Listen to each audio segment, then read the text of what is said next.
then it's like just to go in and I got a few security guys I always high five and love and hug and go to the top at 126 and say hi to the people in the suites there, and just like I said, it's one of the greatest things on earth to me is to walk into section 126.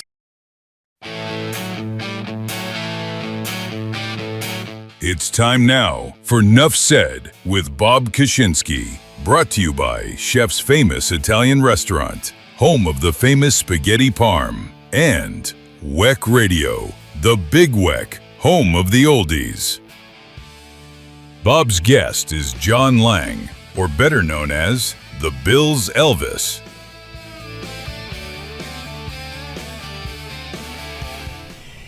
Welcome back to another Nuff Said with yours truly podcast, brought to you by the famous Chef's Italian Restaurant and our good buddies at the Big WEC. I hope everybody's had a Merry Christmas. We're about to embark on a brand new year. And who better to have on to reminisce about Highmark Stadium, also known as Ralph Wilson Stadium, also known as Rich Stadium, none other than Bills Elvis, John Lang. John, Happy New Year to you. Well, Happy New Year to you, Bob. Thanks for having me on again. Normally, John would be wearing his Bills Elvis suit, but it's a little damp from Sunday's game. It is, and it smells like a campfire. Yes. How hard was it raining during the game? It was pretty much absolutely pouring from, I don't know, had to be noon on, it seemed. Yeah, we got pretty wet down in my section there. Well, grab your guitar, because I assume this is waterproof because it didn't get ruined during the It has many clear coats on it, I was told by the artists. Yeah, hold it down here. So Beautiful job by Kim and Cindy Meal from Lockport that did it for me. Yeah, it's just amazing. And then on the flip side, there's Dion. It's Dion, who's going to the Pro Bowl. Yeah. Did he see that during the game? I texted the picture to his mom, and I know she saw it in the morning. Oh, I'm sure she'll share it. Yeah. Okay, yeah. we can put that back in its place. Yet another guitar, and that'll go where now after? I gotta reach out to Dion's mom on that and see what she might want to do with it. I've been very blessed that I got some beautiful, beautiful guitars, and I have my charity foundation. I usually raise money with that for that, so it's cool. Really awesome. So, well, let's talk about the game first, because we're going to reminisce about the stadium, and we've got plenty of time to do that. And it's here. The last game is coming up Sunday against the Jets. Unfortunately, or fortunately, depending on which side you want to take, fortunately, the Bills don't need this game to make the playoffs, so they're going to rest many of their best players, I assume, right? Yeah. Definitely Josh Allen. Yeah. I'm guessing he'll take the first snap like he did last year, and he'll jog off the field probably to a standing ovation. But because it's the last game, many of the star players won't be playing, so it's almost like a preseason game. Yeah, I was kind of hoping we'd go out with this big bang of a game, But, rest the guys, get them healthy. Let's get real healthy for the playoffs and get on a roll there. That's what I think. What's your take on the excruciating loss to the Eagles? Their fan base is the most annoying fan base I've ever seen. I gotta be honest with you, and that hurt. It really did hurt. Yeah. I've been down there for a game. I said, I'll never go back down there. They're just, I don't know. Are they abusive to the Bills fans? Mostly. It seemed that way in my corner anyways, yeah. How many were at the stadium Sunday? There wasn't a lot of them down my way, but it seemed like maybe 10% were I know I saw some complaints online from people who said during tailgating they saw a lot of Eagles fans. They were blaming Bills fans for selling their tickets. It happens. I know that happens, and I looked at what my tickets were worth before the game, and they were worth a lot of money. So it's hard to blame somebody, especially when it's 37 degrees and raining. Yeah, those are really bad conditions. You're all set for the new stadium, right? We talked about this. You were on here like 5 months ago. You're all set for the new stadium. So what's your feelings? How sentimental will you be Sunday for the last game? So many great memories through the years, and so much camaraderie and my section 126 there. It's just the greatest feeling on earth to walk into section 126 and everybody's just screaming and loud, and you can just feel the love and camaraderie. It's just awesome. It's going to be tough. Yeah, it really will be for me. Well, normally now when you're used to one location, like normally we do this podcast in the French Connection room, but Chefs is so busy over the holidays. We're back in their beautiful banquet room, but you make do. And I know you told us the Bills took care of you as far as selecting a seat. Yeah. So my new seats in the new stadium will be Bills side, and there is a tunnel that the Bills come out of. I'm front row right up against that, so I get to watch them come out for the first time, which I can't wait. Oh, that's cool. Yeah. Now, Lou Billetier Jr., co-owner of Chefs, tells a story that Joe DeLamalure claims that he and Joe Ferguson were the first two players to walk into the Rich Stadium, then Rich Stadium. No, I'm sorry, not walk in, walk out of. They were the last two players. Now I think I've got this all screwed up because DeLamalure, I don't think was he wasn't here when Rich Stadium was first built. I don't think. Anyway, he claimed, when you get to be old, he told Louis they're either the first one's in or the last one's out. It happens. Because Louis said, wouldn't it be great if they were the first ones to walk in the new stadium? I said, no, that's new ownership isn't going to bring back guys from 50 years ago. They'll set something up. My assumption is for number 17 to do something with the new stadium, right? Yeah, I would think so. Yeah. Number 17, maybe, we saw a little crack in the armor Sunday, that last pass. 9 out of 10 times he's going to hit that wide open Shakir in the end zone, but he's human. Yeah. It seemed like he got rushed hard a lot during that game. I noticed a lot of plays, and I haven't looked at the game again, but it seemed like there was guys just going in untouched and coming at him. So there's been criticism of Joe Brady not being able to adjust the protection during the game, but Tom Brady was doing the broadcast. He pointed out once or twice that Josh made a mistake at the line as far as protection goes. Now you're not watching the game; you're there at the game. But I thought Brady was pretty candid, and Brady's a huge fan of Josh. Yeah. But anyway, the stadium. I remember Rich Stadium. I think the very first team to play there was the Washington Redskins. Yeah. The opening kickoff was returned for a touchdown. I remember that as well. I didn't go, but I do remember. The Bills were bad. The Bills were bad back then until OJ got it cranked up. Now, when you hear on the broadcast, they talk about the Bills leading the league in rushing. And they talk about when they ran all over the Pittsburgh Steelers at Pittsburgh, they talked about the records that were set. Of course, and I understand it, they don't talk about the OJ years. Because O.J. Simpson was a murderer, unfortunately, that's the reality. But during the 70s, that stadium rocked because of the electric company and O.J. Simpson. Yeah. I remember being a little kid, man. I loved the 70s Bills. I did, except for the Dolphins beating us 20 games in a row. They beat us every single game in the 70s. Oh, yeah. I remember That's unbelievable. I was a little kid. I remember just crying in my parents' driveway. I'm like, it's like, I hate Bob Greasy. There was one game that both O.J. and fullback Jim Braxton rushed for over 100 yards, and they still lost the game. Yeah. Let's push the 70s aside. Yeah. So, Rich Stadium, and there was, I don't know how much you know about this, but so Rich Products basically bought the naming rights to the stadium, which pissed off Ralph Wilson. I don't know why. Jeez. Well, I guess the county got the money, not the Bills. Oh. So forever, the Bills would not refer to it on their stationery as Rich Stadium. Huh. Yeah, I did not know that. Ralph. Yeah. Ralph was used to getting his way. Yeah. And since I brought his name up, Ralph got a lot of hard knocks over the years. He was cheap. He wouldn't pay the players. But if you talk to the players, especially the players from the 90s, they have a lot of love for Ralph. Yeah. I got to meet him a few times and got to hang with him a little bit, and he was always just awesome to me. He was just super nice guy to me. So, yeah, but Ralph, I always had a great relationship with Ralph. One of the biggest stories I ever was a part of at then WKBW TV was because of Ralph. And I know that his PR guys, Bud Tallman, who was his PR guy back in the 80s, tried to never let him out of his sight because he didn't know what Ralph was going to say. Ralph spoke his mind.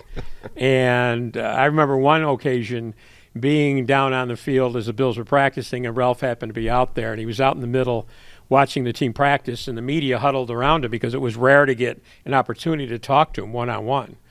And Bud Tallman came walking down the tunnel, and I was standing there, and he looked over, and he saw Ralph surrounding me, and he goes, "Oh, for crying out loud," and he went running over there because he knew what could happen. So what is your first memory of your visit to the then Rich Stadium? My father took my brother and I think it was 73, I want to say it was. And I remember OJ had like a 200-yard game, and I was a little kid, and it was cold and snowing, but I just remember the enormous feeling of being in that stadium with all those people. And man, I was just a little kid, but just loved every second of being there. Yeah. And to remind all our viewers, especially my wrestling fans, John's dad is the famous Hall of Fame wrestling coach, Dick Lang, at both Newfane and Roy Hart. He's had state champions, national champions. So I'm always been a huge fan of your dad. Yeah. And an Olympian. An Olympian, yeah. Rosati, right? Lou Roselli. Lou Roselli. Yep. Enough about high school, college, and Olympic wrestling. We'll move on. So 73. Yep. And we covered this the last time you were here. I mean, you were always a fan, but you left town, right? You were working cruise ships. You always wanted to be an entertainer, and you got your wish. And so the first time you came back to Buffalo and you decided to tell us the story again about how Bills Elvis was invented. It was in 92, and it was just kind of a goof to see if I could get on TV, and a buddy of mine bet me I wouldn't get on, and I grabbed a guitar out of my back room and painted, squished the fish on it. My wife painted some sideburns on me and chest hair, and I was like, well, we'll give this a shot and see if I get on. And my whole section got a big kick out of it, and they had me on the broadcast, ESPN that night.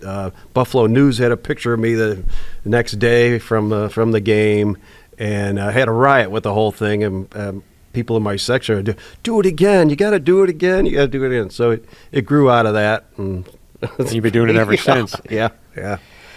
I've got a lot of memories of the stadium, mostly games, but one of the memories that really sticks out, there's a couple. Probably the first one that really sticks out to me was the first time that Jim Kelly, newly signed by the team, came walking down that tunnel and came out to the stadium. I mean, the roar was immense. The team was not very good. They did have Bruce Smith. They did have Andre Reed. But Jim, who had been drafted 2 years earlier, but as fate would have it, went over to the USFL for a couple of years. That sense when he came in the stadium was, finally we have a chance, right? Finally we have a chance, exactly. And that was electric. And Jim's talked about that, how that game still sticks out in his memory. They played the Jets, and they lost the game, but on his very first drive, they scored a touchdown. And that was like somebody had written it in a script. Of course, I remember the first AFC championship game when they routed the Raiders 51-3. Yeah. Were you at that game? No, I was not. No, I'd just gotten back into town and couldn't afford tickets, and it was, I watched it at home. Yeah. How much? So you started Bills Elvis in '92. Yeah, it was. When did Bills Elvis go to a Super Bowl? I went to the one that it was in Atlanta against the Cowboys. What was that? That was their fourth one, The fourth one, yeah. Okay. And it was funny. I went down. I didn't have tickets, so my wife and I were trying to scalp tickets, and everybody down there said, there's a ton of fake tickets out there. You have to be careful with the scalp tickets and stuff. So I'm walking around my suit the morning of, couldn't find tickets. So I walked up to some tent, and the guy goes, "We've been waiting for you." I'm like, "Cool, okay." Walked in, I sat down at this bar. I had Spike Lee on one side of me, Rush Limbaugh on the other side of me, and Rush, he's like, "Hey, make sure you get over and get the chicken over there. It's really good."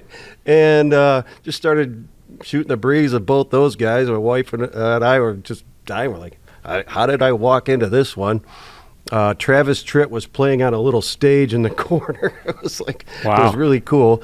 And when the game started, I snuck into the basement of the building. I didn't have tickets, and I couldn't get through security and stuff, but I got into the building, but I never got into the game. Well, we all know the outcome of those games. So the pregame is really, if you had fun at the pregame, I did. It made the trip worthwhile. So the Bills, we all know they lost 4 Super Bowls, but there were some great games. Were you at the comeback game?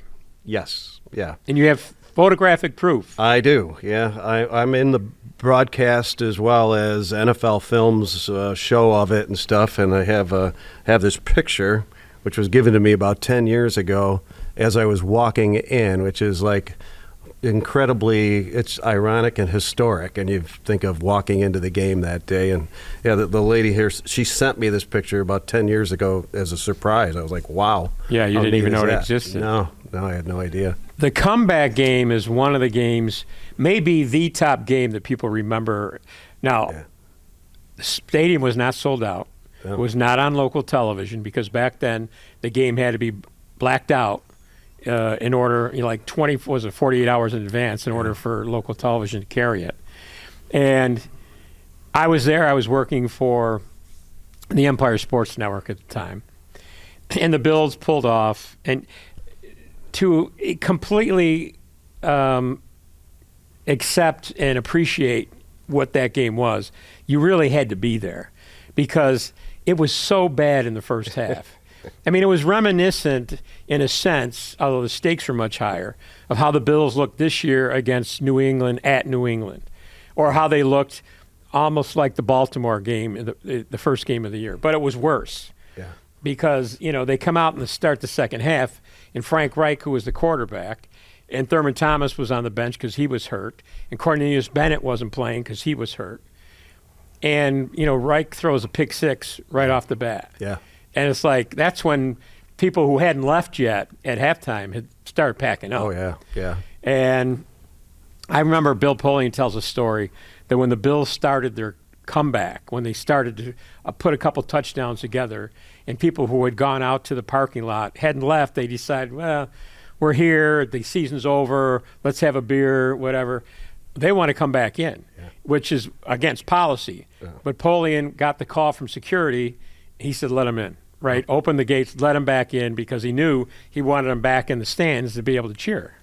Yeah, my wife and I sat there with beer at our feet, and we were both saying, should we go? Should we go? This is horrible. It was really just devastating to watch that, and it wasn't a nice day out either. And it was like, I said, well, when the beer's gone, we're gone. And thank goodness the momentum started to switch, and I still had a little bit of beer at my feet, I guess.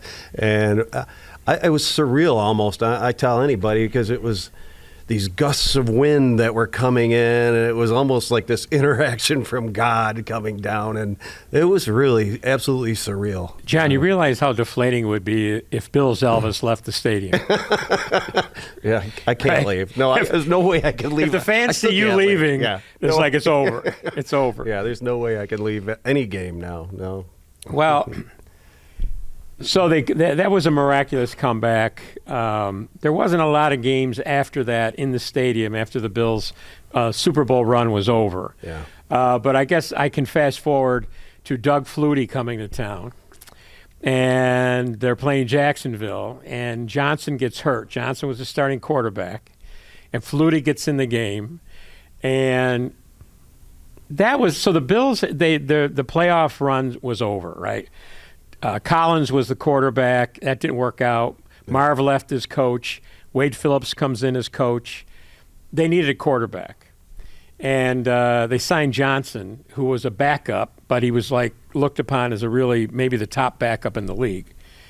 And he comes in, and unfortunately for him, he was very injury prone. And Doug Flutie comes down from the CFL. We all knew who Doug was. Doug had a great career up there in Canada. I think it was Montreal. Was it Toronto or was it Hamilton? Hamilton? I think it was he was with. Yeah. He won a lot of games. He won Yeah. some championships. And it's funny because when Doug Flutie was eligible for the NFL draft, so was Bruce Smith. And Bill Polian had a number of fans who wanted him to draft Doug Flutie first because Flutie's coming off the Hail Mary pass against Notre Dame, right? He's quarterback for Boston College. And the tremendous, throw to the end zone and catch. And, of course, Polian wisely picked Bruce, a Hall of Famer, instead of Flutie. And the knock on Doug was he was too short, and he was short.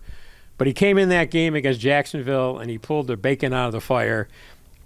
Last play of the game, he tucks the ball under his arm and rolls around left. So Flutie brought some memories and some excitement to that stadium. Yeah, some great hope. He did, yeah. He was fun to watch, too. He really was, yeah. Did you own a box of Flutie Flakes? I did, yeah. I had one on the back of one of my guitars. I cut it and pasted it on there. I still have a box somewhere in my house, yeah. Never opened it. Of course, what they used to coat that cereal back then is probably still good. Okay, so we get up to the 2000s, all right? A moment that I had a chance to be a part of, I think it was 2003, they put Jim Kelly's name up on the Wall of Fame. And that was a great moment. That was a great halftime. Yeah, there was, I lived through the drought years, of course, and it seemed like every year there was something really great that did go on. It was like they got your hopes up for a few games or a couple games. It was like Trent Edwards starting out at 5-0, and it's like you're going, wow, maybe we've got it this year. And there was always something through the drought years that really got your hopes up, but. It didn't stick. Yeah, it didn't stick. No. What would they go 17 years without a playoff appearance? Yeah. But they had a couple. I remember a Monday night game against the Dallas Cowboys that there was no way they should have been in the game, and they had the lead right until the very end of the game. Yeah. And a field goal beat them. I don't remember the year, but I remember, and I remember corresponding with Bill Polian, and I said, Bill, this is one of the toughest regular season losses I can ever remember. And Bill agreed. He said, I was home because he had left the team long before and went to the Colts and won a Super Bowl. And he said, because I was rooting from my living room, and he goes, I couldn't, my heart was broken on that final field goal kick. But that's the nature of the game. I remember leaving that game. I remember specifically that game. I was heartbroken as well. Were you a part at all of Business Backs the Bills in the late 90s when they brought in Erky Kelborn and Russ Brandon? They went on a real pitch to try to keep the team in Buffalo and sell more suites, and they renovated the stadium and they reduced it from 80,000 to 70,000. Did they use you in marketing at all for that? They didn't, I didn't get contacted about that, but I do remember it. Yeah, I do. Yeah. Erky Kelborn is just a great guy, and they really the only knock I had on that, and they did sell enough suites and seats to keep the team around. Ralph wanted to make sure they could maximize revenue because Buffalo being the second smallest market in the NFL, the Bills' piece of the pie wasn't what many of the other teams had. But the only problem I had with it was when they reduced the seating from 80 to 70,000. And you were at this game every week. I know that the crowd noise is not at 70 what it was at 80. I mean, teams really, there was more of a home field advantage when there was 80,000 people rocking and rolling in that stadium. Yeah, that's it definitely was the difference. It was, yeah. And there'll be even less of that in the new stadium, although they claim that the acoustics will enhance the crowd noise. Yeah, it seems that way. I mean, I've been in the new stadium, and just the feel of it, and with the partial roof, I think it's going to be a lot louder. I really do. So what's your game plan for Sunday? Well, being the last game. my wife is going. Actually, she went to the very first game in the stadium, and she was bound and determined she wants to go to this game. So that's pretty cool. And my daughter will be there tailgating with us. So we'll probably leave Lockport around 9 in the morning, get to our lot. We tailgate in that big grass lot on Southwestern. We'll be there by 10. And there's about 75 of us from Lockport that all tailgate together in this spot. And one guy runs it. It's just the greatest morning of camaraderie and food, and the bar's open, and it's just great. You know, we've got heaters and tents, so everybody's plenty warm enough no matter what the weather is. So from there, walking into the stadium, I typically stop up by the Crown Royal truck there and do a shot with the guys there, which I've been doing that for forever. How do you pace yourself? Well, that's what I try to do. Yeah, it's a big pace myself. Yeah. Then it's like just to go in, and I've got a few security guys I always high five and love and hug, and go to the top at 126 and say hi to the people in the suites there, and just like I said, it's one of the greatest things on earth to me is to walk into section 126. So your thoughts, when the final horn blows, how long are you going to linger in that stadium? Probably a while. Yeah. Probably just sit there a while and take it in. I imagine, I mean, I don't know what the Bills have planned, but I imagine the Bills are going to hang out for a while and maybe do a round around the ring of the stadium and the wall, and to kind of salute the fans. I'm guessing that may happen. Yeah, I would hope so. I remember the closing of the Odd. I was a part of the. Yeah. In fact, I was on the broadcast for the closing of the Odd, and the players. You know, the last guy to put the puck in the net was Pat LaFontaine. Yeah. So the Sabres did it right. And then the players went around and they waved to the fans, and there was a long standing ovation. So I got to believe, I mean, it was different ownership, but I got to believe, between the NFL and the Bills, they're going to do this right.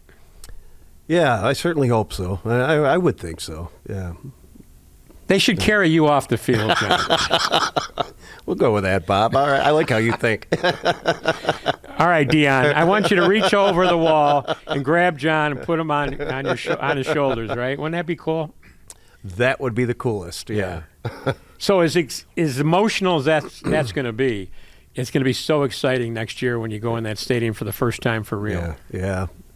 Yeah, it's like I love everything they did with the new stadium. I really do. From the grass to, my seats won't be covered, but if a fan wants a covered seat, it's there for them. And I like how they're saying that the wind really isn't going to be a part of the game because of the way they've channeled that.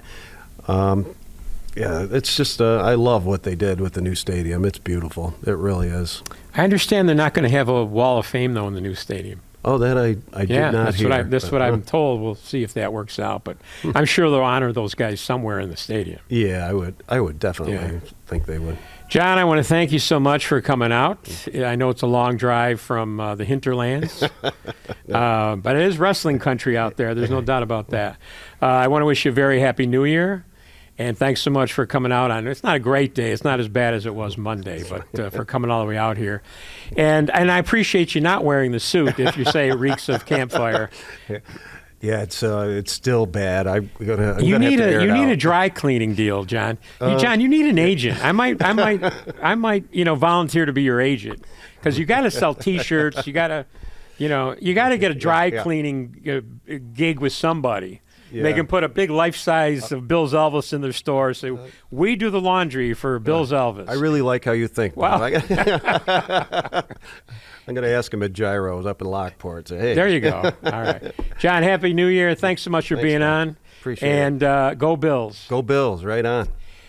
Next week, we'll have the famous Howard Simon, a Hall of Famer, on the broadcast with us. We'll talk about the last game of the year. We'll look forward. So I want to thank everybody for tuning in. I want to wish everybody a very happy new year, and hopefully 2026 is better than 2025. I want to thank our sponsors here at Chefs, Lou and Mary Beth Billetier, for hosting us every week. It's tremendous. And of course, the Big Whack, Buddy Shula and Donnie Tomasul and the gang out there. I want to wish them all a happy new year. So until next year, have yourself a good night and a much better tomorrow.